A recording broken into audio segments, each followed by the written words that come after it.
Maligayang pagbabalik sa gabay at kapalaran horoscope para sa iyong pang-araw-araw na horoscope ngayong ika-11 ng Setyembre, 2024. Ngayon, ang ating tema ng horoscope ngayon ay ang malinaw na pag-iisip laban sa perfectionism. Dahil sa planetang Mercury sa sektor ng Virgo, lalong tumatalas ang ating isipan, kaya't handa tayo para sa mga detalyadong gawain at proyekto. Ngunit, mag-ingat dahil ang paghangad ng perpeksyon ay maaaring maging hadlang sa progreso. Kasabay ng planetang Saturn sa sektor ng Pisces. Mapapareflect tayo sa ating mga pangarap ngunit maaaring magdala ito ng kaunting pagdududa sa sarili. Huwag mag-alala, sapagkat ang planetang Uranus sa sektor ng Taurus ay magpapalakas ng inyong inobasyon. Bago namin ibahagi ang inyong mga horoscope, kami po ay nagbibigay ng libreng pagbasa ng inyong astrology birth chart. Pumunta lang po sa aming Facebook page at mag-message lamang sa amin. Ngayon, tignan na natin ang horoscope para sa bawat zodiac sign at alamin kung ano ang mga inihanda ng mga planeta at bituin para sa iyo. Aries, ngayong araw, malinaw ang takbo ng iyong isipan, pero baka masyado kang mag-focus sa maliliit na detalye sa trabaho. Sa halip na magpigil, subukan mong maging flexible at tapusin ang mga bagay na iyong nasimulan. Sa iyong career, maaaring dumating ang isang oportunidad para sa bagong proyekto, ngunit kakailanganin mo itong tanggapin ng may kumpiyansa. Para sa mga single, maaari kang makilala ng isang tao sa isang hindi inaasahang lugar, isang friendly na usapan ang maaaring magdala ng malalim na koneksyon. Sa mga in a relationship, kailangan ninyong pag-usapan ang mga plano para sa hinaharap, lalo na pagdating sa financial stability. Sa pamilya, may isang miyembro na lalapit sa iyo para humingi ng payo. Kung may mga anak ka, sila'y mas magiging curious sa mga bagong bagay, kaya't magandang oras ito para turuan sila. Pinansyal, magandang mag-ipon muna at huwag mag-invest sa mga risky ventures. Ang lucky color mo ngayon ay dilaw. Iwasan ang pagiging sobrang perfectionist, baka mawalan ka ng oras sa mga mas mahalagang bagay. Taurus, ang iyong praktikal na pag-iisip ay lalong tumatalas ngayong araw. Sa iyong trabaho, madali kang makakatapos ng mga gawain, ngunit baka makaramdam ka ng pressure na maging perpekto sa lahat ng bagay. Mag-ingat sa paghawak ng stress. Para sa mga single, maaaring isang kaibigan ang magpakita ng interes, ngunit baka hindi mo agad mapansin dahil abala ka sa iyong mga gawain. Para sa mga nasa relasyon, oras na para maglaan ng oras para sa inyong dalawa, baka nakakalimutan nyo ng mag-relax ng magkasama. Sa pamilya, isang isyu na matagal nang hindi na pag-uusapan ang muling lilito. Kung may mga anak ka, baka magkaroon sila ng small achievements sa eskwelahan na dapat ipagdiwang. Financially, magiging mas mainam ang araw kung magpaplano ka ng maayos. Lucky color mo ay puti, na simbolo ng kalinisan at pag-unawa. Ingatan ang iyong kalusugan at iwasan ang sobrang pag-aalala sa mga maliliit na bagay. Gemini, ang pag-uusap at komunikasyon ay napaka-aktibo ngayon dahil sa planetang Mercury sa sektor ng Virgo. Sa trabaho, magkakaroon ka ng pagkakataong ipahayag ang iyong mga ideya, ngunit mag-ingat ka sa pagiging masyadong kritikal sa mga kasama mo. Isang meeting o proposal ang magiging sentro ng iyong araw. Para sa mga single, maaaring makilala mo ang isang tao online o sa isang pagtitipon, at magiging interesado ka sa mga ideya o pananaw niya. Para sa mga may partner, oras na para pag-usapan ang mga maliliit na bagay na matagal nang kinikimkim, subalit siguraduhin mong magiging maingat sa iyong mga salita.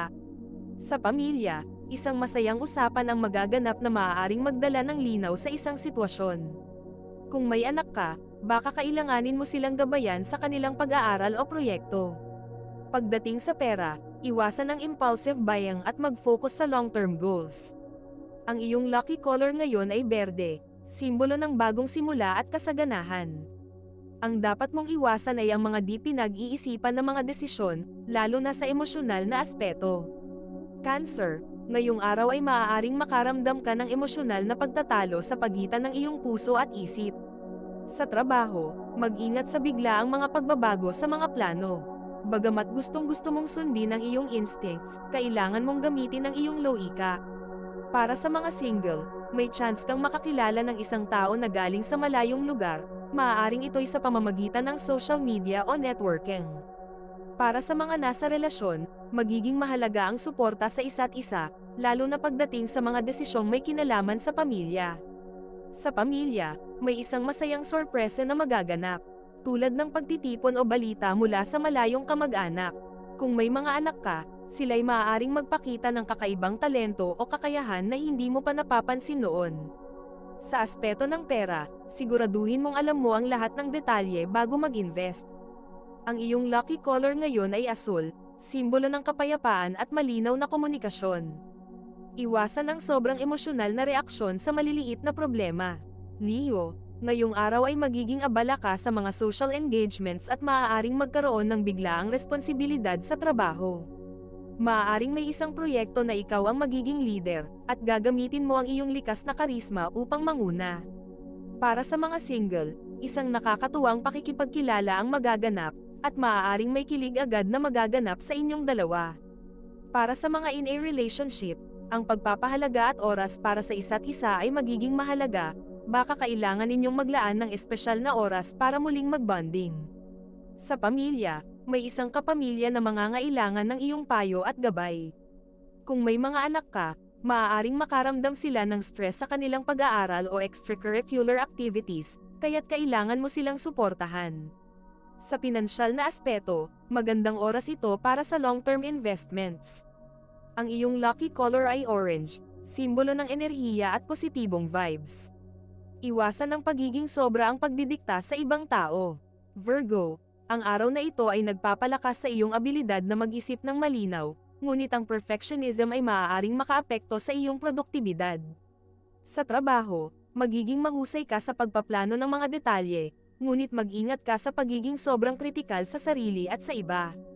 Para sa mga single, ang isang bagong kaibigan ay maaaring maging inspirasyon sa iyo, at mararamdaman mong komportable kayong magbahagi ng mga plano o pangarap. Para sa mga in a relationship, maaaring magkaroon ng maliliit na pagtatalo tungkol sa mga bagay na hindi mo inaasahan, kaya't maging mahinahon sa mga usapan.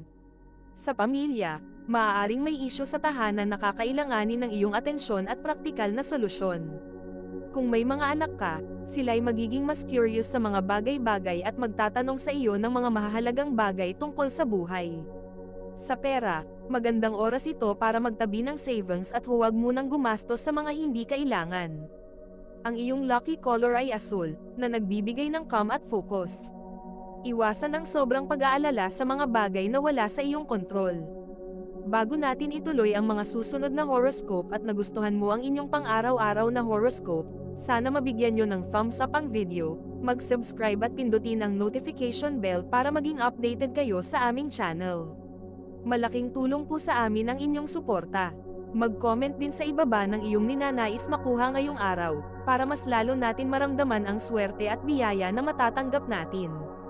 Ituloy na natin ngayon ang mga susunod na zodiac sign. Libra, ngayong araw ay lubos ng balanse at magandang enerhiya para sa'yo. Sa trabaho, magpapakita ka ng husay sa pag-handle ng mga negotiation o diskusyon sa grupo, at magiging magaan ang komunikasyon. Para sa mga single, maaaring may makilala kang tao na may parehong hilig o interes sa'yo, at magdudulot ito ng masayang koneksyon. Para sa mga may relasyon, kailangan ninyong pag-usapan ang mga plano nyo para sa hinaharap, lalo na kung may kinalaman ito sa pag-aayos ng inyong pinansyal na kalagayan. Sa pamilya, isang magandang pagkakataon ang darating para sa bonding moment, maaaring simpleng kainan o reunion. Kung may mga anak ka, maaaring ipakita nila ang kanilang mga kakayahan sa isang project o school activity, at ipagmamalaki mo sila. Sa pera, magiging stable ang iyong financial status, pero mas mainam na mag-ipon pa para sa mga biglaang gastusin. Lucky color mo ay pink, na simbolo ng harmony at pagmamahal. Iwasan ang indecisiveness sa mga bagay na mahalaga ngayon. Scorpio, ang araw na ito ay magdadala ng malalim na pag-iisip para sa'yo. Sa trabaho, maaaring magkaroon ng kaunting isyu na kailangan mong mahanapan ng solusyon, ngunit kaya mo itong harapin ng may dedikasyon.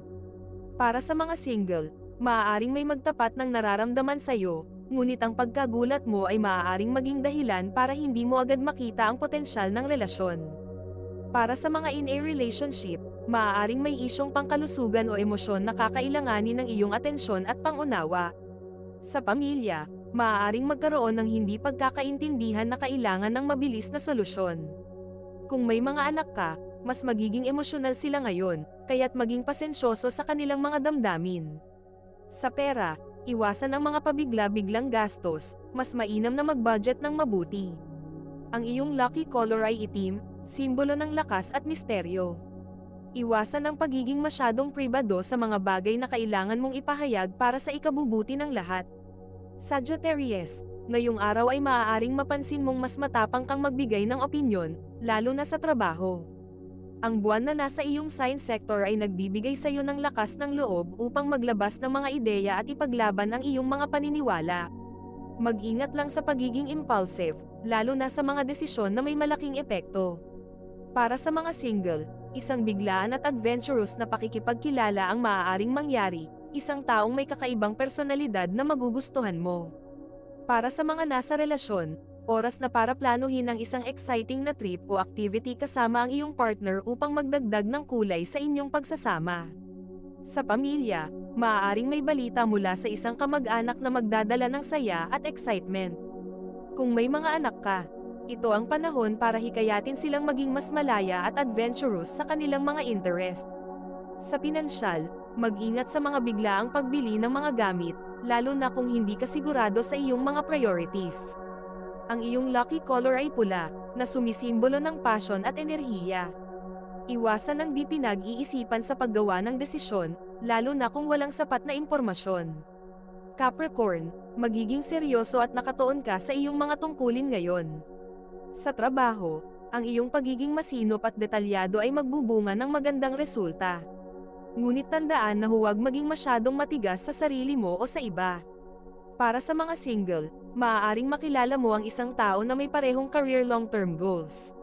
Para sa mga in a relationship, siguraduhing bigyan ng oras at pansin ang mga maliliit na bagay na mahalaga sa iyong partner. Sa pamilya, maaaring kailanganin ang iyong payo sa isang financial matter o sa pagdedesisyon tungkol sa isang mahalagang bagay. Kung may mga anak ka, magandang oras ito para turuan sila ng disiplina at halaga ng pera. Sa aspeto ng pera, huwag mag-atubiling pag-aralan ang mga long-term investments na maaaring magbigay sa iyo ng stability sa hinaharap. Lucky color mo ay ginto, simbolo ng practicality at stability. Iwasan ang pagiging masyadong focused sa trabaho na nakakalimutan mo na ang iyong personal na buhay. Aquarius, ngayong araw ay maaaring magkaroon ng biglaang pagbabago sa iyong mga plano dahil sa impluwensya ng planetang Uranus. Sa trabaho, maaaring may magpabago ng iyong direksyon o plano. Ngunit gamitin ang iyong pagiging adaptable upang mag-navigate sa mga pagbabagong ito. Para sa mga single, isang tao na hindi mo inaasahan ang magbibigay ng interes sa iyo, at maaaring masorpresa ka sa kanilang kakaibang perspektibo. Para sa mga may partner, oras na para pag-usapan ang inyong mga future goals ng mas malinaw, lalo na kung may mga pagbabago sa inyong mga plano. Sa pamilya, maaaring may mangyaring kakaiba o unexpected na sitwasyon, ngunit magiging exciting ito at hindi stressful. Kung may mga anak ka, maging handa sa kanilang mga kakaibang request o interes, maaaring makahanap sila ng bagong passion o hobby. Sa pera, iwasan ang biglaang gastos lalo na kung hindi ka sigurado sa returns. Lucky color mo ay silver, simbolo sa clarity at balance. Iwasan ang pagiging masyadong radical sa iyong mga desisyon na maaaring magdala ng kaguluhan. Pisces, ang araw na ito ay magbibigay sa iyo ng malalim na introspection. Ang planetang Saturn na nasa iyong sign sector ay nagdadala ng mga pagsubok. Ngunit ang mga ito ay magtuturo sa iyo ng disiplina at patience. Sa trabaho, maaaring may mga bagay na hindi pumapabor sa iyo, ngunit huwag magpadala sa stress, gamitin ito bilang oportunidad para matuto at mag-grow. Para sa mga single, maaaring may makilala kang tao na magdadala ng malaking epekto sa iyong emosyonal na aspeto, isang taong makakaintindi sa iyo sa mas malalim na level. Para sa mga nasa relasyon, maganda ang araw na ito para sa mga seryosong pag-uusap, lalo na kung may kinalaman ito sa mga long-term plans. Sa pamilya, maaaring may isang problema na kakailanganin ng iyong emosyonal na suporta, pero kaya mong magbigay ng lakas at pangunawa. Kung may mga anak ka, kailangan mo silang gabayan sa mga bagay na may kinalaman sa kanilang emotional growth at well-being. Sa pera, Mag-ingat sa mga loans o pagbabayad ng utang, siguraduhin kaya mong panindigan ang iyong mga commitments. Ang iyong lucky color ay purple, simbolo ng inspiration at innovation. Iwasan ang pagiging masyadong malambot o overly compassionate sa mga bagay na maaaring magdulot ng pangmatagalang problema. Ito ay isang gabay lamang at nasa inyo kung paano ninyo tatanggapin ang horoscope para sa araw na ito. Kung nagustuhan ninyo ang iyong horoscope, paki-thumbs up at mag-subscribe sa aming channel at pindutin ang notification bell para maging updated sa aming mga pang-araw-araw na horoscope. Salamat sa panonood at hanggang sa susunod, naway palagi kayong gabayan ng mga bituin at naway mapuno ang inyong mga puso ng hiwaga.